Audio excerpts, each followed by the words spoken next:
River prep channel, your one stop learning solution for UPSC and state PCS examination.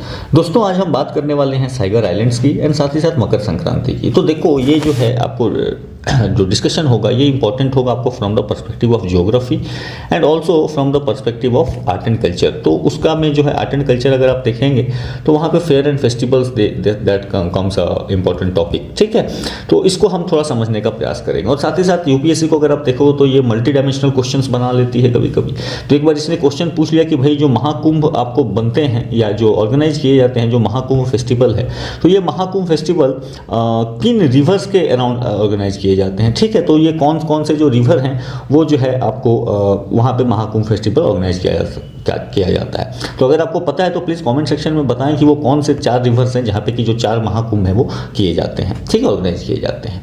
तो हम बात करेंगे और इसका इंपॉर्टेंस ये भी है कि आज जो हिंदू का एक आर्टिकल है, it had talked about the rising sea and shrinking sands erodes the vibration of Ganga Sagar Mela, ठीक है। तो आप जो हम सभी को पता है कि क्लाइमेट चेंज की वजह से जो है आपको कहीं ना कहीं सी लेवल राइज हो रहा है और उसके वजह से चीज़ें जो है बहुत सारे जो आइलैंड्स हैं वो बहुत ज़्यादा ऊपर नहीं है सी लेवल से, तो उनके डूबने का या उनके इरोजन की रेट जो है वो बढ़ गई है, ठीक है। तो हम इस पर्सपेक्टिव से इसको कैप्चर करना चाहेंगे।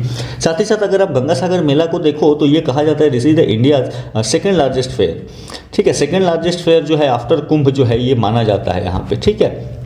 तो मेला जो है यहाँ पे लगता है that is on the Makar Sankranti. तो बहुत से लोग जो हैं वहाँ पे आते हैं और दे टेक डीप, ठीक है, वो बात नहाते हैं यहाँ पे। तो यहाँ की जो स्टोरी है वो मैं आपको थोड़ा सा कवर करने का प्रयास करूँगा। अब पहले हम देखते हैं कि ये सागर आइलैंड्स हैं कहाँ पे। तो आप देखो कि ये जो है आपका this remains your state of West Bengal और यहाँ पे एकदम जो सुंदरबन डेल्टा बनता है उस रीजन में नीचे में एक छोटा सा आइलैंड है, तो दिस इज द आइलैंड और इसी को कहते हैं सागर आइलैंड। तो एक साइड से आप देख रहे होंगे तो यहाँ पे हुगली रिवर आपको दिखेगी और नीचे में बे ऑफ बंगाल बना हुआ है, ठीक है। सो आप देखो कि ये जो हुगली रिवर है this is a distributary of Ganga.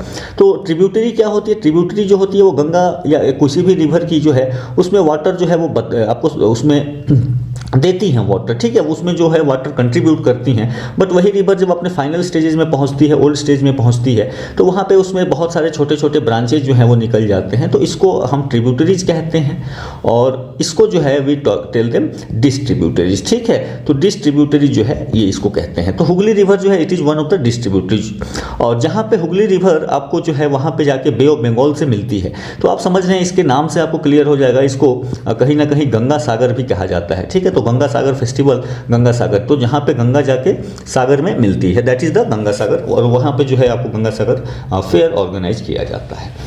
तो हम बात करेंगे कि भाई इसकी मैं आपको थोड़ा सा कहानी के बैकग्राउंड में लेके चलता हूँ। तो होता ये है कि जो हमारे मिथोलॉजिकल स्टोरीज या आप कुछ लोग उसको हमारा इतिहास भी मानते हैं, तो I am not going to comment on that. But आप देखो कि कहा जाता है कि जो सगर किंग थे, किंग सगर या राजा सगर जो थे, तो ये द सेम डायनेस्टी जहाँ से श्री राम आते हैं तो उसी डायनेस्टी से सगर भी हुआ करते थे।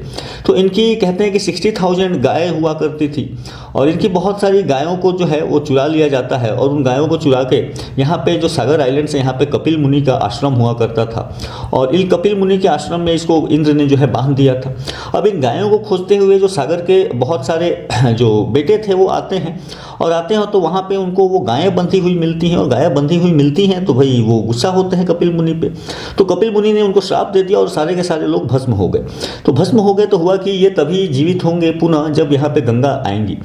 तो सागर के जो आपको पोते होते हैं जिनका नाम हुआ भगीरथ, तो भगीरथ आपको जो है वो उन्होंने लंबी तपस्या की और वो जो है कहते हैं गंगा जो है वो आई और गंगा जब आपको जब कपिल मुनि के आश्रम से पास करती हैं तो फिर इन लोगों का जो है इन लोगों की मुक्ति मिलती है। तो आप जानते हैं गंगा का एक नाम जो है सिनोनिम वो भगीरथी भी है, हालांकि ज्योग्राफिकल टर्म्स में Bhagirathi is a tributary of Ganga, ठीक है। तो ये स्टोरी है और इसीलिए लोगों का मानना है कि भाई अगर इस दिन मकर संक्रांति के दिन यहाँ पे नहाया जाए तो हमारे पाप धुल जाते हैं। तो वो अपनी स्टोरी है।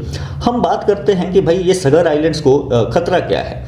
तो आप देखो कि सागर आइलैंड्स जो है ये धीरे धीरे सी लेवल राइज का शिकार बन रहे हैं, ठीक है। ये सी लेवल राइज की वजह से ये सागर आइलैंड्स बहुत ऊंचाई पे नहीं हैं और ये धीरे धीरे इनके जो एरियाज हैं उसका कटाव हो रहा है। साथ ही साथ कुछ लोगों का ये भी कहना है, इन्वायरमेंटलिस्ट का कहना है कि यहाँ पे जो है आपको कहीं ना कहीं जो सिल्ट की कमी भी महसूस हो रही है। तो सिल्ट की कमी क्यों महसूस होती है, आप समझो कि रिवर जो है, रिवर आपको क्या करती है, रिवर सिल्ट लेके आती है और सिल्ट जो है वो डेल्टा के रीजन में सिल्ट जमा करते जाती है, ठीक है। साथ ही साथ यहाँ से जो है वेव्स, जो समंदर के लहरें हैं, वो वेव्स इन घाटों का या ये जो आइलैंड्स बने हुए हैं इनकी कटाई करती रहती हैं।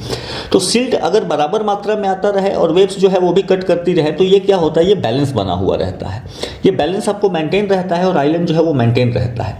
बट हो ये गया, आप देखो गंगा पे मोर देन 700 वहाँ पे जो है बहुत सारे आपको ब्रिजेज डैम्स बने हुए हैं, बहुत सारे बैराज बने हुए हैं और उसके वजह से जो है सिल्ट में रिडक्शन हो गया है। अब सिल्ट में क्योंकि रिडक्शन हो गया है तो उसके वजह से सिल्ट यहाँ पे इनपुट जो है वो आ नहीं रहा है उतना, और वेव्स जो है इनकी कटाई जारी है, और वेव्स जब इनकी कटाई जारी है तो कहीं ना कहीं क्या होगा, ये आइलैंड्स धीरे धीरे श्रिंक करना स्टार्ट करेंगे। अब एक बात हम करेंगे कि भाई रेनफॉल तो बराबर हो रहा है, बट अब देखो कि रेनफॉल जो है, रेनफॉल की इंटेंसिटी बढ़ गई है। अब रेनफॉल की इंटेंसिटी बढ़ेगी तो वाटर का फ्लो का स्पीड क्या होगा, फ्लो का स्पीड भी बढ़ जाएगा। अब जब वाटर फ्लो का स्पीड बढ़ेगा तो वो जो सिल्ट आएगा वो तो सिल्ट यहाँ पे जमा नहीं होगा, वो काफ़ी दूर तक लेके चली जाएगी रिवर, ठीक है। तो रेनफॉल बराबर ही हो रहा है, बट जो सिल्ट आ रहा है, अगर ज़्यादा बारिश आया, ज़्यादा पानी छोड़ा गया तो सिल्ट जो है वो काफ़ी दूर तक बह जाता है। तो दोनों साइड से जो है ये दिक्कतें आ रही हैं। साथ ही साथ कुछ लोगों का कहना है कि पहले यहाँ पे क्या हुआ करता था कि इस तरीके से आपको वेजिटेशन हुआ करती थी, यहाँ पे बहुत सारे आप सुंदरी ट्रीज आप देखेंगे, सुंदरबन एरिया जो है और फॉरेस्ट के लिए भी पॉपुलर है, तो वेजिटेशन हुआ करता था। और उसके बाद जो है यहाँ पे सैंड ड्यून्स हुआ करते थे, और सैंड ड्यून्स के बाद यहाँ पे फिर क्या हुआ करती थी, बीच हुआ करती थी, और बीच के बाद जो है यहाँ पे ओशियन हुआ करता था। बट बिकॉज ऑफ डेवलपमेंट, लोगों ने डेवलपमेंट करने के चक्कर में क्या किया कि इन वेजिटेशंस की कटाई करी गई। अब जब इन वेजिटेशंस की कटाई हो गई, ठीक है, तो ये सैंड ड्यून धीरे धीरे क्या हो गई, ये डिस्टेबलाइज हो जाएंगे, इनका इरोजन जो है वो तेज हो जाएगा। जैसे ही इनका इरोजन तेज हो जाएगा तो वेव एक्शन जो है, वेव एक्शन होगा, और वेव एक्शन की वजह से क्या होगा, ये बीचेज की कटाई शुरू हो जाएगी और धीरे धीरे जो समंदर है इस लैंड मास को खत्म करता चला जाएगा। साथ ही साथ आप देखो कि ये रीजन जो है वो आपको साइक्लोन के लिए जो है वो साइक्लोन के लिए भी वल्नरेबल है। तो साइक्लोन भी रेगुलर आते रहते हैं, और साइक्लोन में जो एक चीज आती है, हम देखते हैं स्टॉर्म सर्जेस की बात करते हैं, राइट। तो साइक्लोन में जब स्टॉर्म सर्जेस आती हैं तो क्या होता है, बड़ी बड़ी लहरें जो है इस आइलैंड की तरफ बढ़ेंगी, और जब बढ़ेंगी तो इसको क्या करेगी, पूरा का पूरा इनंडेट कर देंगी, फ्लड कर देंगी, और इसके साथ जो है यहाँ पे कटाई का रेट जो है वो और ज़्यादा बढ़ जाता है। और उसके वजह से ये जो सागर आइलैंड्स है ये कहीं ना कहीं ये धीरे धीरे आपको डिस्ट्रॉय होता जा रहा है। कहते हैं जो कपिल मुनि का पुराना आश्रम था वो तो पूरा का पूरा डूब चुका है, वो वहाँ पे नया कंस्ट्रक्ट किया गया है। तो कुछ इन्वायरमेंटलिस्ट का मानना है कि 30 साल पहले तक वो कपिल मुनि का डूबा हुआ आश्रम भी दिखा करता था, बट अब वो दिख नहीं रहा है। तो आप समझो कि कहीं ना कहीं सी लेवल राइज एक कारण है, दूसरा जो यहाँ पे सिल्टिंग हो रही है वो एक कारण बन रहा है, तीसरा यहाँ पे जो कंस्ट्रक्शन है, जो आपको कोस्टल रेगुलेशन जोन आपको कोस्टल रेगुलेशन जोन जो नॉर्म्स होती हैं, CRZ नॉर्म्स जो होती हैं, उनका कहीं ना कहीं उसमें भी उसको नज़रअंदाज किया जा रहा है। तो उसके वजह से भी जो है कटाई बढ़ रही है। साथ ही साथ ये एरिया वल्नरेबल है साइक्लोन के लिए, तो उसके वजह से भी जो है कहीं ना कहीं आपको ये जो है एरिया आप धीरे धीरे वो क्या हो रहा है, खराब हो रहा है या खत्म हो रहा है, ठीक है। तो ये इंडिया की कल्चर के पर्सपेक्टिव से, साथ ही साथ ज्योग्राफी के पर्सपेक्टिव से भी ये आपको इंपॉर्टेंट है। ये आप as a case study use कर सकते हो क्वेश्चंस में, ठीक है। तो आप क्वेश्चंस में in the form of sea level rise आप यूज कर सकते हो। आप इशू ऑफ कि बहुत ज़्यादा डैम बनाने से क्या इशू होते हैं उसके ऊपर चर्चा कर सकते हो। वेजिटेशन से क्या इशू होते हैं, वेजिटेशन की हम जब कटाई करते हैं खास करके कोस्टल एरियाज में, तो उसमें किस तरीके से डिस्टेबलाइजेशन आता है, ठीक है। तो इसको एज अ केस स्टडी आप अपने आंसर्स में आप क्या कर सकते हैं, इसको यूज कर सकते हैं। तो ये कहानी है जो हमने सागर आइलैंड्स की बात करी, और हमने देखा कि भाई यहाँ पे जो फेयर होता है वो मकर संक्रांति को होता है। तो मैं थोड़ा सा आपको मकर संक्रांति के पर्सपेक्टिव से भी ले चलूँगा कि भाई मकर संक्रांति का क्या सिग्निफिकेंस है और क्यों मनाया जाता है। तो आप अगर देखोगे तो सन जो ये आपका अर्थ का है, तो अर्थ रोटेट करती है अराउंड द सन। तो अब जो है आपको अर्थ जब सन के अराउंड घूम रही है तो क्या होता है, अब देखिए ये इक्वेटर का एरिया है, this is the line of equator. अब देखो जब सन इस डायरेक्शन में है, यहाँ पे जब अर्थ की पोजीशन है, तो क्या हो रहा है कि जो नॉर्दर्न हेमिस्फेयर है, ये नॉर्दर्न हेमिस्फेयर क्या हो रहा है, नॉर्दर्न हेमिस्फेयर को ज़्यादा लाइट मिल रही है, ठीक है। तो नॉर्दर्न हेमिस्फेयर में कौन सा सीजन चल रहा है, ये चल रहा है समर सीजन। वहीं पे जब अर्थ की टिल्ट इस साइड में आ गई तो अब आप देखो कि सदर्न हेमिस्फेयर को ज़्यादा लाइट मिल रही है, राइट। सदर्न हेमिस्फेयर को ज़्यादा लाइट मिली, तो सदर्न हेमिस्फेयर के लिए क्या हो गया, ये सदर्न हेमिस्फेयर के लिए समर का सीजन हो गया। जबकि यहाँ पे जब नॉर्दर्न हेमिस्फेयर में समर था तो यहाँ पे क्या है, यहाँ पे विंटर आपका सीजन चलेगा।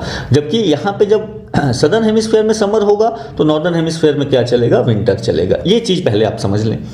इसके बाद हमने दो टर्म सुने हैं, that is the equinox and जो है आपको सोलिस्टिस। ठीक है, तो इक्विनॉक्स क्या होगा? तो इक्विनॉक्स उस दिन को कहते हैं जिस दिन आपको डे एंड नाइट जो है वो दोनों की लेंथ जो है वो बराबर होती है। तो दो आपको इक्विनॉक्सेस बनते हैं। ठीक है, एक 21 मार्च के राउंड बनती है और दूसरा जो है 23 सितंबर के राउंड जो है आपको इक्विनॉक्स बनता है। तो इक्विनॉक्स के दिन क्या होगा? डे एंड नाइट की जो लेंथ होगी वो आपको सिमिलर होगी। उसके साथ साथ आपको सोलिस्टिस बनते हैं। तो देखो, समर सोलिस्टिस कहते हैं 21 जून को। तो समर सोलिस्टिस के दिन क्या होता है कि डे जो है, डे लेंथ जो है वो सबसे लॉन्गेस्ट होती है, ये आपको लॉन्गेस्ट होगी। उसके बाद धीरे धीरे क्या होगा कि जून है, धीरे धीरे ये कम होता जाएगा, डे की लेंथ जो है वो कम होती जाएगी और होते होते दोनों जो है डे एंड नाइट दोनों बराबर हो जाएंगे। इसके बाद जो है यहाँ से डे की लेंथ छोटी होने लगेगी और नाइट जो है वो बढ़ने लगेगा। कहाँ पे? नॉर्दर्न हेमिस्फीयर में। ये ध्यान रखने का है। ठीक है, तो जो हम डिस्कशन कर रहे हैं वो इंडिया के पर्सपेक्टिव से या नॉर्दर्न हेमिस्फीयर के पर्सपेक्टिव से बात कर रहे हैं। अब ये धीरे धीरे बढ़ता गया और बढ़ते बढ़ते नॉर्दर्न हेमिस्फीयर में एक टाइम ऐसा आएगा कि जब आपको विंटर सोलिस्टिस आएगा, यानी कि जो है आपको डे की लेंथ जो होगी वो शॉर्टेस्ट होगी। डे लेंथ क्या होगी? ये शॉर्टेस्ट होगी। उस दिन सदर्न हेमिस्फीयर में डे लेंथ जो है वो आपको लॉन्गेस्ट होगी, बट नॉर्दर्न हेमिस्फीयर में क्या होगा? आपको जो डे लेंथ है वो शॉर्टेस्ट हो जाएगा। इसके बाद फिर ये बढ़ते बढ़ते जाएगा और धीरे धीरे क्या होते जाएगा? आपका जो डे का लेंथ है वो बढ़ता जाएगा और नाइट की लेंथ कम होती जाएगी और फिर यहाँ से आपको इक्विनॉक्स क्रिएट हो जाएगा। ठीक है, तो ये पैटर्न आपको चलता है। अब होता ये है कि भाई सन के जो रेज हैं वो कहाँ पे डायरेक्टली पड़ रही है? तो सन की मूवमेंट जो है वो tropic of cancer to tropic of Capricorn हम मानते हैं कि यहाँ तक हो रही है। अब देखो कि जब 21 दिसंबर को आपको सबसे लॉन्गेस्ट लाइट होती है, उस समय जो सबसे लॉन्गेस्ट जो आपका नाइट होती है या सबसे शॉर्टेस्ट जो दिन होता है, उस दिन क्या होता है? सन जो है, sun is beyond tropic of cancer. Sun की जो सीधी रेखा है वो बियॉन्ड ट्रॉपिक ऑफ कैंसर आपको मूव कर रही है।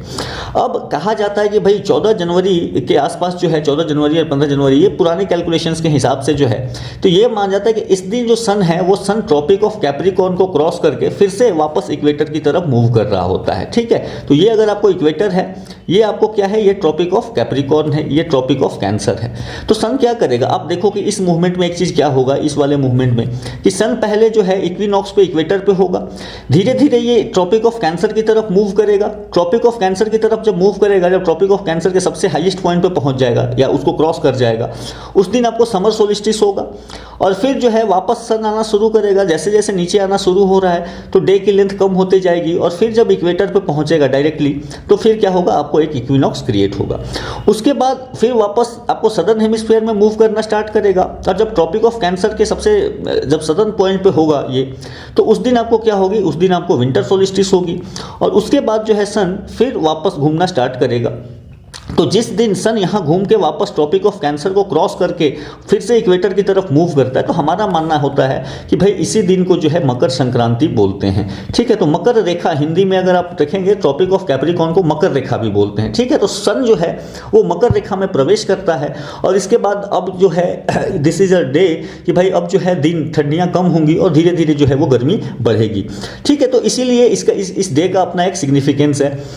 और ये जो है इंडिया में अगर आप देखोगे तो जो आपको जो लूनर एंड सोलर कैलेंडर दोनों फॉलो होता है, तो कहीं ना कहीं जो हम सोलर कैलेंडर जो है, तो मकर संक्रांति क्योंकि सोलर कैलेंडर से फॉलो करी जाती है, इसीलिए सेम डे को जो है हमेशा ये पड़ती रहती है।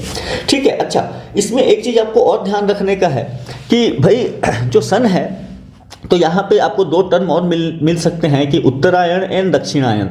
ठीक है, तो देखो कल्चर, आर्ट एंड कल्चर में कहाँ से क्वेश्चन बन जाए वी डोंट नो, तो उत्तरायण दक्षिणायन दोनों याद रखें। तो उत्तरायण या दक्षिणायन आप समझ सकते हैं कि जब आप सुबह उठें, मान लो आप सुबह उठें, यहाँ पे आपका नॉर्दर्न हेमिस्फीयर है, ये आपका इक्वेटर है। ठीक है, यहाँ पे आप नॉर्दर्न हेमिस्फीयर में, तो हम इंडिया में हैं तो यहाँ खड़े होंगे। तो आपका क्या होगा कि जब सन सदर्न हेमिस्फीयर में, आप समझो कि सन जो है, सन की मूवमेंट कहाँ हो रही है? सदर्न हेमिस्फीयर में। तो जब आप सुबह उठेंगे तो ईस्ट में यहाँ सन निकलेगा, बट कुछ ज़्यादा आपको बहुत कम एंगल जो है अर्थ के साथ बनाते हुए आपको वेस्ट में जाएगा। ये एंगल जो होगा इसके बीच का बहुत कम बनेगा।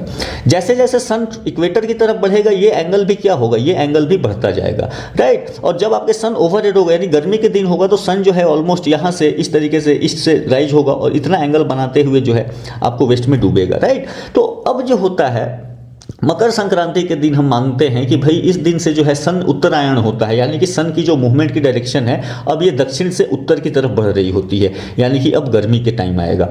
ठीक है, तो ठंड जैसे जैसे ठंड आ रही होगी तो क्या होगा कि सन का मूवमेंट इस डायरेक्शन में होता चला जाएगा, सन का एंगल जो है वो कम होता जाएगा, वो आपको 0 से 90 डिग्री से कम होता चला जाएगा। ठीक है, जैसे जैसे उत्तरायण होना शुरू हुआ सन, तो उत्तरायण जैसे ही सन ने उत्तरायण होना शुरू किया तो क्या होगा कि ये जो एंगल है आपका, ये एंगल अब आपका इंक्रीज होता जाएगा, ये एंगल बढ़ता जाएगा, यानी सन जो है अब डायरेक्टली हमारे ओवरहेड आएगा और सन की लाइट जो है वो आपको उसकी इंटेंसिटी क्या होगी, ज़्यादा फील होगी, तो गर्मी इसके वजह से क्या होगा, हीट यानी जो है वो ज़्यादा मिलेगा, तो ठंड से राहत भी मिलती है। ये भी जो है इसका हमें एक इसका पर्सपेक्टिव हम इसको देखने का समझ सकते हैं। ठीक है, तो ये इसीलिए क्योंकि अब देखो ये पैटर्न रहा है और इसी के वजह से जो है मकर संक्रांति मनाते हैं।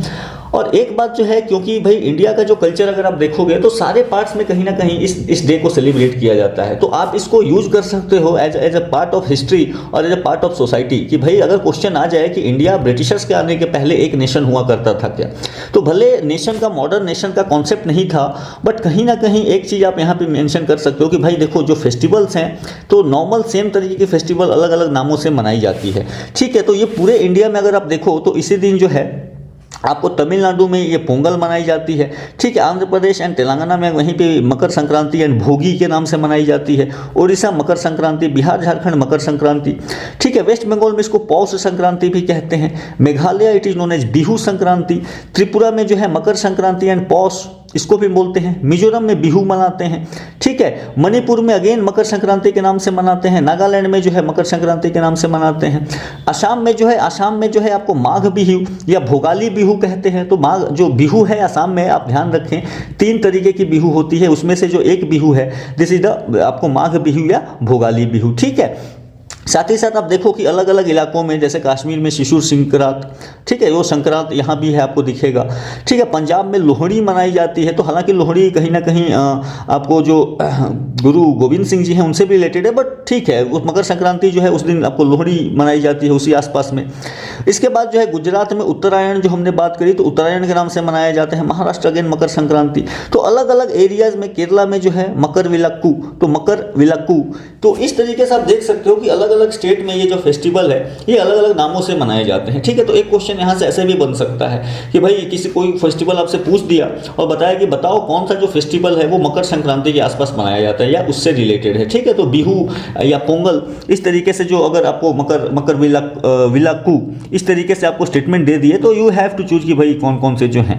साथ ही साथ आप जो है आप कहीं ना कहीं इसको लिंक कर सकते हो अपने हिस्ट्री एंड सोसाइटी के पर्सपेक्टिव से, वो हम डिस्कशन कर चुके हैं। ठीक है, तो ये ओवरऑल कहानी रही है एंड आई होप कि आपको मैं समझा पाया कि किस तरीके से आपको ज्योग्राफिकल पर्सपेक्टिव क्या है इस आपको फेस्टिवल का, साथ ही साथ इसका जो फेयर होता है तो सगर आइलैंड और उससे रिलेटेड क्या इशू जो हैं हमें चिंता करने की ज़रूरत है। तो ये जो है आपको इस सारे डिस्कशन का जो है आपको पीडीएफ हमारे टेलीग्राम चैनल पे फ्री में मिल जाएगा, so you can join our Telegram channel and you can find all the PDF related to this discussion. साथ ही साथ आप ज्वाइन कर सकते हैं हमारे सोशल मीडिया हैंडल्स को, और हमारे सोशल मीडिया हैंडल्स को आप ज्वाइन करेंगे तो फिर आपको अपडेट्स मिलते रहेंगी and also you can comment कि भाई आपको जो है कौन कौन से सब्जेक्ट्स जो है उस पर या कौन से टॉपिक्स जो हैं उस पर आपको अगली वीडियो चाहिए। ठीक है, so don't forget to subscribe and keep studying, have a good day and thank you.